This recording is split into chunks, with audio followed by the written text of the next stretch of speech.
Nothing in life has any meaning except the meaning that I give it. You're the one that puts the label on what things mean. And the last time you were with me, I gave you a phrase when we talked about transformational vocabulary. If you recall, transformational vocabulary is the idea that we get all these pictures and sounds and feelings and sensations start to come in our body, but we don't know what it means till we put a label on it. So you get all these things and they feel uncomfortable, they feel kind of painful, and you call that humiliation. Will that intensify the feeling more than if you say, you know, I'm a little frustrated? Yes or no? You better believe it. The label we put on our experience becomes our experience. And we are the person doing the labeling. Now, granted, I'll agree that most of us are on automatic pilot. We're using a labeling and a communication process that we don't even think about consciously. And we can easily point to other people and show how they created that feeling for us. And certainly they helped us to get into state. They helped us by giving us some feedback, but we still determine the feeling. I'll give you an example. I was in Hawaii recently. I couldn't believe it. I read this article and then I saw the thing on TV where they interviewed this guy. He was out swimming and the shark came and bit his leg off. Yeah, you'd think he'd be fairly upset. Why would you be upset if you lost your leg? After the initial pain, why would you stay upset?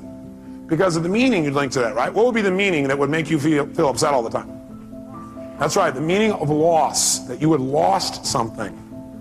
See, almost all pain you're ever going to feel in your life, the pain that people have that makes them upset, it all starts with, I call it emotional anatomy. It all starts in one place. Pain starts with, number one, I'll put it down at the bottom here, a feeling of loss. A feeling of loss. Now, can you ever really lose anything? Only if you perceive that there's a loss. Is that true? Are you following me on this now for a second? You can only feel loss if you perceive it. In other words, you have to tell yourself there's a loss. You have to communicate that you've lost something. This man was not upset. In fact, he was concerned about the shark. Yeah, you say, this guy's on drugs. No, he was sincere. Because his belief was that, number one, he was responsible, not the shark, because he was a swimmer and he knew that in the area he was, there were sharks, and if he's thrashing around on the top, they think it's a turtle, they'll come after him. But his concern was that people were so upset about it that people were going to go out and rage and kill the sharks in that area. How's that for sorting by others instead of sorting by self? So the meaning for him was, this was a learning experience. That's what it meant to him. For other people, it mean, I'm maimed for life. With a different meaning that he communicated. If he would have said, I'm maimed for life, I'll never be the same. You know, I can never accomplish anything. A woman will never be attracted to me. I'll be a gimp for the rest of my life. If he would have linked those meanings, do you think he would have been in the same state, yes or no? No way. By the way, maybe this is temporary, right? I don't know. I don't know this guy. I'm not going to be around a long time to meet him. But I can tell you for years what I've done is interview people who are absolutely what I think are spiritual masters. What I mean by spiritual masters is not flying to the east and meeting somebody who sits and meditates. I mean somebody who doesn't have the use of their legs or their arms and lives in absolute joy and is totally loving and tries to figure out how to contribute to other people. To me, that's a spiritual master. And I'll tell you what, there's tons of them. And they're my friends now because I go to learn from them. You know what I find out? They have developed belief systems that have helped them to interpret human behavior in a way that causes them not to be upset. Because no matter what happens, they finally figured out something. If you want to succeed in life, figure out how it works and then do it that way, not the way you think it should be. See, what most of us do is we run around in life with all these rules about how life should be, about how you should be, about he should be, how doctors should be, how staff should be, how patients should be. But you know how they're going to be? How they really are. Not how you want them to be. And then every time they don't meet your criteria, rah, you communicate to yourself, it's time to be annoyed. Or maybe a more intense word. Is that true? When you have an upset of any sort, you're feeling some negative emotion, it always comes down to really you have a feeling of what? Loss. But do you ever really lose? No, you don't ever lose anything. It just changes form. Hey, nothing in the entire universe ever disappears. Nothing. Not your physical body, not rocks, not stones, nothing. Everything in the universe transforms from one form to another. You take water, you try and destroy it, let's say you boil it, what does it become? Steam. Everything in the world transforms to a higher level. It's always transforming. You gotta realize you can't lose anything. You can transform things, but you can't lose anything. Second thing is, if you really want to shift, then the fastest way to change your life is to get back in the growth mode. I don't care what it is. If you want to know what makes people happy, it's one word: progress. It's not achievement. Achievement gives you happiness for a moment, or maybe a week, or whatever. Whatever it is you think you've got, when you get there, it doesn't last. Because life is growth.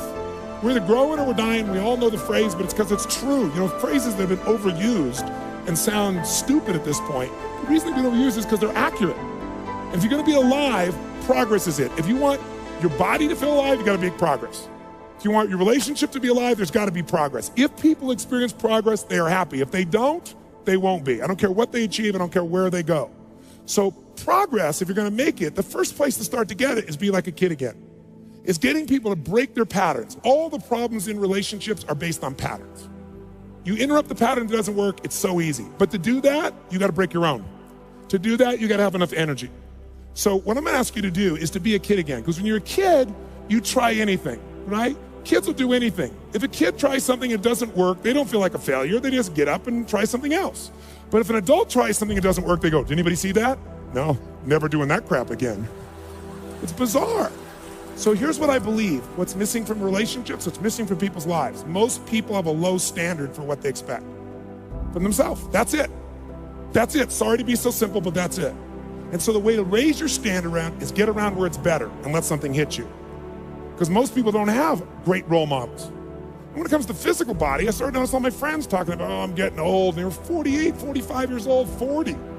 So I decided I'm gonna spend the next year interviewing people that are over the age of 65. I'm gonna seek them out and find them, who are role models for me, because I want people over age 65 that are extreme athletes, that are performing better than 25 and 30-year-olds. Because I'm gonna find out what it is that makes them tick.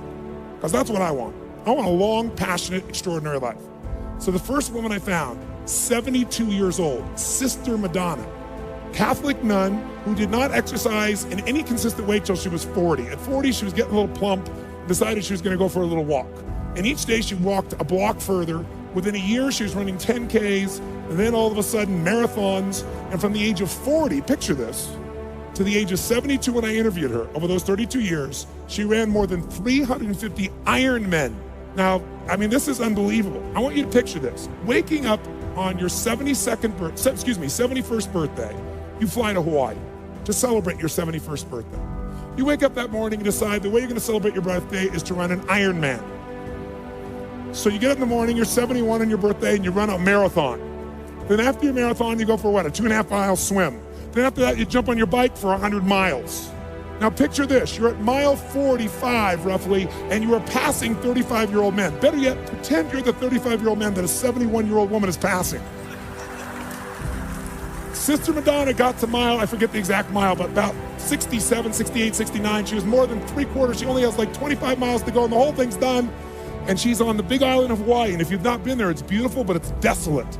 Because you know what's happened is there's no trees. All the lava's come down and wiped out everything.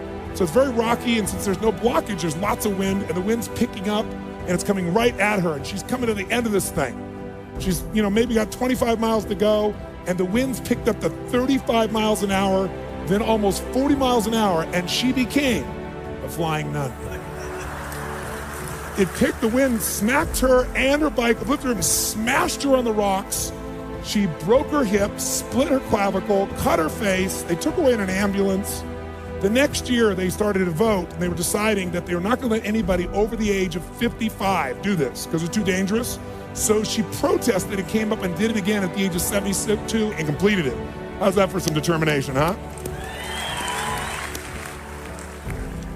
Think of those standards. Think of what's possible. You know, the average person, I'm tired, I'm stressed, and they're 50. Right? I interviewed a man 98 years old. The way I met him is at the New York City, each year they have a race up the Empire State Building, up the stairs. And obviously most people running are 20, 25, 30 years old, maybe 35. 98 years old, running up the Empire State Building steps as a warm-up to the Boston Marathon. So here's what I say to you. If you want to bring a gift back to the clients you work with, the first one you better bring is a renewed energy. A different standard of what you expect from yourself, because the energy is transferred to people. Words by themselves don't do it.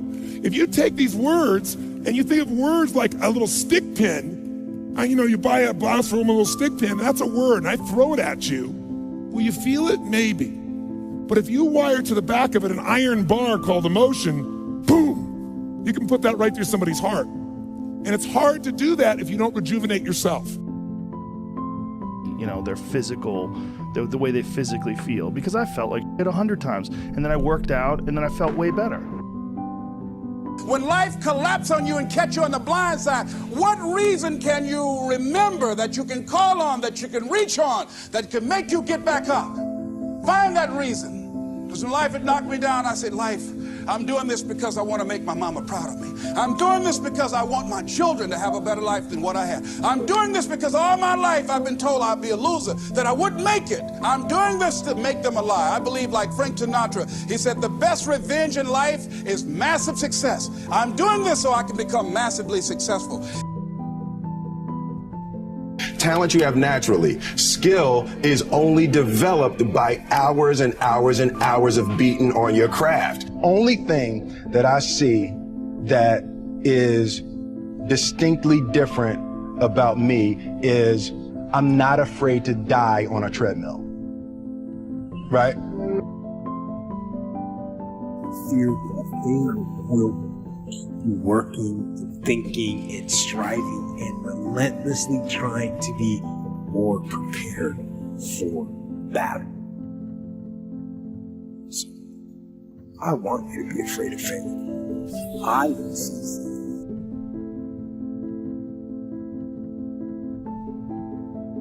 Or laying in bed for an extra 48 minutes will make you happy right now. So there's lots of things that'll make you happy right now, but in the long run, they don't do anything for you. They make you soft. They make you weak.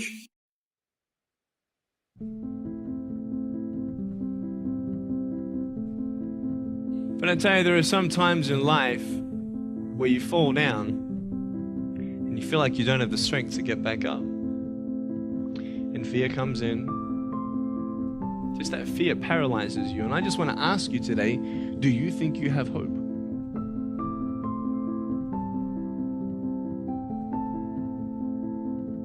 And the more brilliant you are, the more you're going to be tested in life. And if you know that you were designed to do some pretty important stuff, well then you know that what comes with that are bigger and bigger tests.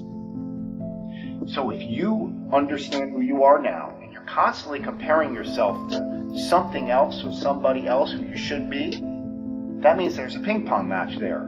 And that means there's an opponent, okay? That means that there's something going on that's saying you should be that person. And that's what I mean by you can't mentally lower your expectations.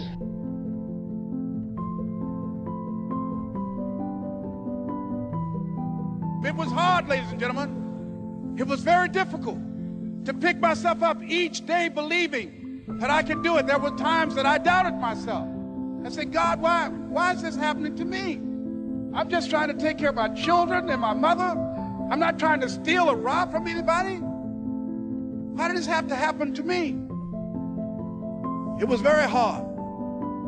And here's what I want to say to you. For those of you that have experienced some hardships, don't give up on your dream.